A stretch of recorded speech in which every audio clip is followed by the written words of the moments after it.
নমস্কাৰ বন্ধু-বান্ধৱীসকল সকলোকে স্বাগতম জনাইছো বিশ্বাসী বন্ধু উন্নতি গুৰুত্বপূৰ্ণ ভিডিঅ'লৈ এপিডিচিএলৰ পৰা এটা আপডেট আহিছে যিসকল বন্ধু-বান্ধৱীয়ে এপিডিচিএলত চাকৰি কৰিম বুলি ভাবি আছে বা আইটিআই পাছ কৰি থৈছে ইলেক্ট্ৰিচিটিয়ানত তেওঁলোকৰ কাৰণে বহু ভাল খবৰ কাৰণ এপিডিচিএলত বহুতো পদ মুকলি হৈছে আজি খবৰ আহিছে দুটাকৈ নতুনকৈ চাকৰি ওলাইছে এপিডিচিএলত বহুকেইটা পোষ্ট খালী আছে কি পোষ্টৰ কাৰণে আপোনালোকে এপ্লাই কৰিব পাৰিব এপিডিচিএলৰ কাৰণে সবিশেষ মই এই ভিডিঅ'ত কৈ আছো আপোনালোকে ভিডিঅ'টো শেষলৈকে চাব তাৰ আগতে কৈ যিসকল বন্ধু-বান্ধৱী আমাৰ বিশ্বাসী বন্ধু চেনেলটো এতিয়ালৈ সাবস্ক্ৰাইব কৰা নাই সাবস্ক্ৰাইব কৰি লওক এতিয়া আহিছো এপিডিচিএলৰ তৰফৰ পৰা কি আপডেট আহিছে আমি আপোনাক মেইন ৱেবছাইটলৈ লৈ যাওঁ আহকচোন চাই লওক বন্ধু-বান্ধৱীসকল এপিডিচিএলৰ যিটো ৰিকমেণ্ড আহিছে আসাম পাব্লিক সাৰ্ভিস কমিশনৰ পৰা আহিছে এপিএসসি তৰফৰ পৰা আহিছে গতিকে আপোনালোকে চাই লওক এপিএসসি যিটো মেইন ৱেবছাইট তাতে আহি কেনে আপোনালোকে ইয়াতে লেটেষ্ট নটিফিকেশন চাব নতুনকৈ আপডেট আহিছে ইয়াতে ৰিকুৱাৰমেণ্ট আহিছে এপিডিচিএলৰ তৰফৰ পৰা এটা গেট 3 পোষ্টৰ কাৰণে আহিছে আপোনালোকে যদি এপ্লাই কৰিব বিচাৰে এপ্লাই কৰিব পাৰে মই আপোনালোকক সম্পূৰ্ণ নটিফিকেশন মই দেখুৱাই আছো দুটা পোষ্ট আহিছে প্ৰথমটো আহিছে এপিডিচিএলৰ তৰফৰ পৰা আৰু দ্বিতীয়টো আহিছে জিচিএলৰ পৰা এপিডিচিএলত আছে এছিষ্টেণ্ট একাউণ্টেণ্ট অফিচাৰ আৰু জিচিএলত আছে এছিষ্টেণ্ট একাউণ্টেণ্ট অফিচাৰ সো দুটাই ক্লাছ 3 পোষ্টৰ কাৰণে আপোনালোকে এপ্লাই কৰিব পাৰিব এটা মেইন কথাটো হ'ল কি ৰিকমেণ্ডৰ কাৰণে কি এনেকুৱা ধৰণৰ কেটেগৰী আপোনালোকে চাব লাগে মই সবিশেষ কৈ আছো আপোনালোকে ভিডিঅ'টো শেষলৈকে চাব এটা মই এডভাৰটাইজমেণ্টটো এতিয়া মই খুলি দিছো এটা চাওক আজি হ'ল 8 তাৰিখ যোৱাকালি এই এডভাৰটাইজটো মুকলি কৰিছে ইয়াতে দিয়া আছে Assam public service commission invited application for Indian citizen as defined in article 5 to 8 constitution of India for the under mention post under Assam government এইখিনি আপোনালোকে ধুনীয়াকৈ চাই ল'ব ইয়াতে আপোনাৰ মুঠ 69টা পোষ্ট ওলাইছে এছিষ্টেণ্ট একাউণ্টেণ্ট অফিচাৰৰ কাৰণে class 3 Assam power distribution company limited চমুকৈ এপিডিচিএলৰ পৰা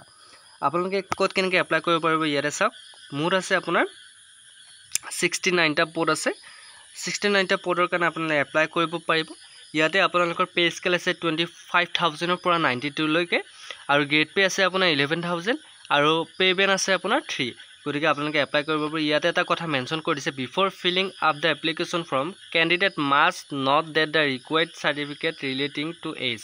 caste and minimum education qualification will be fetched from the other profile. Candidates are to update the OTR profile if any additional documents are to be uploaded in support of the advertisement post.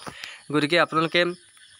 Advertisement পোষ্টৰ কাৰণে যিখিনি আপোনাৰ documents বিচাৰিছে qualification wise সেইখিনি আপোনালোকে upload দিব লাগিব so আপোনালোকে এলিজিবল ক্ৰাইটেৰিয়া আছে the candidate must B N Indian citizen আপুনি ভাৰতীয় হ'ব লাগিব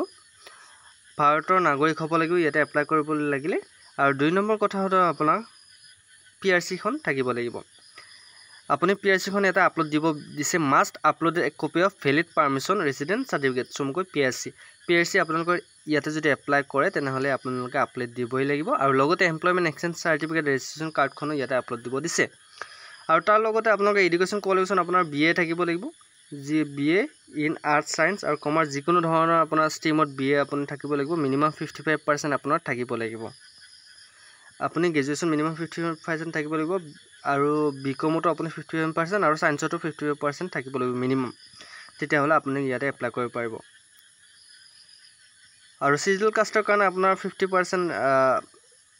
50% কৰি দিছে ৰেহাই দিয়া হৈছে তাৰ পিছত বাকিখিনি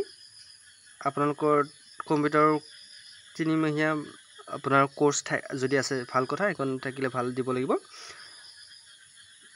আপোনালোকৰ গোটেইকেইখন সেমিষ্টাৰৰ মাৰ্কশিট ইয়াতে আপলোড দিব দিছে সো আপোনালোকে দিব লাগিব ইয়াতে আপোনাৰ বয়স 21 বছৰৰ পৰা 38 বছৰৰ ভিতৰত হ'ব লাগিব তেতিয়া আপোনালোকে ইয়াতে এপ্লাই কৰিব পাৰিব সো এপ্লিকেশন ফিছৰ কথা আপোনালোকে বহুতে খুদি থাকে যে ইয়াতে এপ্লাই কৰিবলৈ ফিছ কিমান সো কৈ দিছো ইয়াৰে এপ্লিকেশন ফিছ হৈছে আপোনাৰ জেনেৰেলৰ কাৰণে 250 টকা এসটি এসসি ওবিসিৰ কাৰণে আছে আপোনাৰ 150 টকা আৰু জিএসটি প্লাস সিএসসি চাৰ্জ আপোনাৰ মিলি 297 টকা জেনেৰেলৰ কাৰণে তাৰ পিছত এসটি ওবিসিৰ কাৰণে 197 টকা বিপিএল কাৰ্ড থকা সকলৰ কাৰণে আপোনাৰ এপ্লিকেশন ফিছটো নীল আছে আপোনাৰ প্ৰসেসিং ফিছ আপোনাৰ চাৰ্জ দিব লাগিব 47 টকা পিডব্লিউডিৰ কাৰণে আপোনাৰ 47 টকা যদি আপোনাৰ বিপিএল কাৰ্ড আছে তেনেহলে আপোনাৰ এপ্লিকেশন ফিছ ফ্ৰী হ'ব সো আপোনালোকে ইয়াতে এপ্লাই কৰিব পাৰে তো এটো আছিল মেইন আপডেট তাৰ পিছত দ্বিতীয়টো আমি নেক্সট আপডেটটো চাম ইয়াতে জিচিএলটো আপোনাৰ পোষ্ট ওলাইছে AGSL কি পোষ্ট ওলাইছে মই সবিশেষ কৈ আছোঁ এখনো মই আপোনাক নটিফিকেশ্যনখন দেখুৱাই দি আছোঁ কাৰণ দুখন নটিফিকেশ্যন আহিছে বহুত ইম্পৰ্টেণ্ট APDCL পৰা যিসকল কেণ্ডিডেটে APDCLত চাকৰি কৰিম বুলি ভাবিছে তেওঁলোকৰ কাৰণে এটা সোণালী সুযোগ ইয়াতেও আপোনাৰ 61টা পোষ্ট আহিছে AGSL পৰা ইয়াতে আপুনি এপ্লাই কৰিব পাৰিব সেম আপোনাৰ কোৱালিফিকেশ্যন সেইখিনিয়ে যিখিনি APDCL বিচাৰিছিল আপোনাৰ মিনিমাম ইয়াতে 55% থাকিব লাগিব সো বন্ধুসকল এয়া আছিল আজিৰ আপডেট APDCL পৰা অহা চাকৰি খবৰ আশা কৰোঁ আপোনালোকে পদ কেইটা ফিল আপ কৰিব সোনকালে ইয়াতে এপ্লাই কৰিব সো ভিডিওটো ইমানেই আছিল যদি ভাল পাইছে লাইক কমেন্ট শ্বেয়াৰ লৈ আমাৰ বিশ্বাসী বন্ধু চেনেলটো সাবস্ক্ৰাইব কৰি দিবলৈ নাপাহৰিব জয় হিন্দ জয় অসম